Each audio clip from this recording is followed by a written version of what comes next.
समाज स्वस्थ है जी।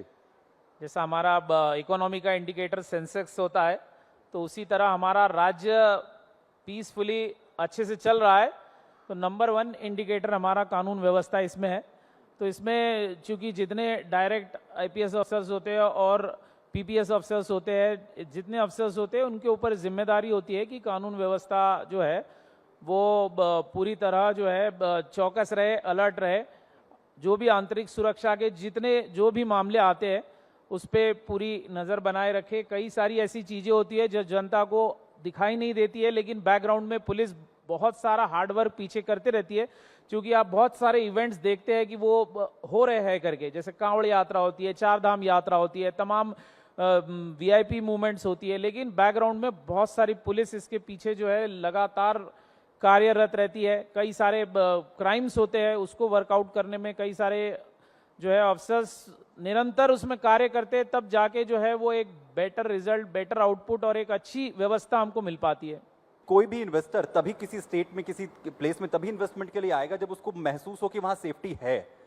तो आपको कितना इम्पैक्ट लगता है कि किसी भी बिजनेस जो है ऑर्गेनाइजेशन के लिए, किसी भी व्यवसाय के लिए ये कितना बड़ा फैक्टर होता है किसी भी सेक्टर में या किसी भी स्टेट में इन्वेस्टमेंट के लिए?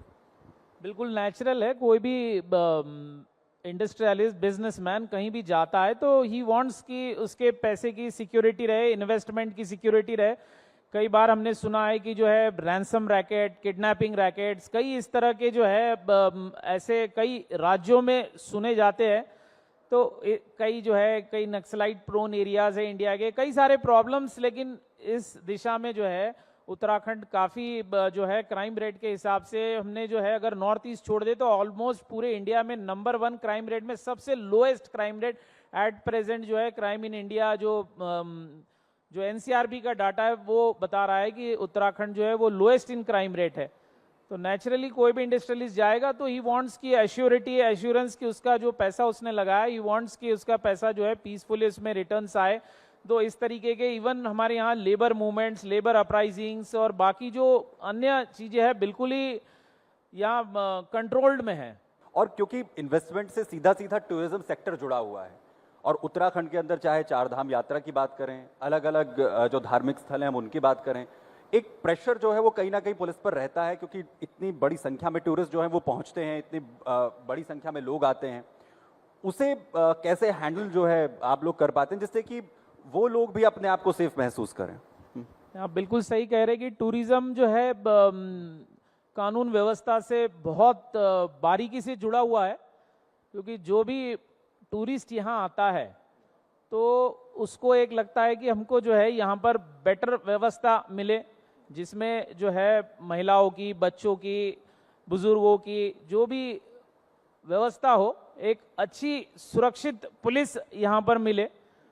तो ये काफ़ी इम्पोर्टेंट मुद्दा है। एक छोटी सी घटना भी जो है सनसनी पैदा करती है, पूरे स्टेट का जो है उसमें टूरिज्म अफेक्ट हो सकता है। कई बार ऐसे मामले अन्य राज्यों में हुए हैं। तो इसी दिशा में हम लोग सतत प्रयत्नशील रहते हैं। हमने टूरिस्ट पुलिस बनाया है, तो वी आर फैसिलिटेटर। हम चाहते हैं, हमको पता है कि हमारा राज्य का बहुत सारा रेवेन्यू, राजस्व जो है टूरिज्म से आता है, तो हम लोग जो है इसमें बहुत चौकस रहते हैं।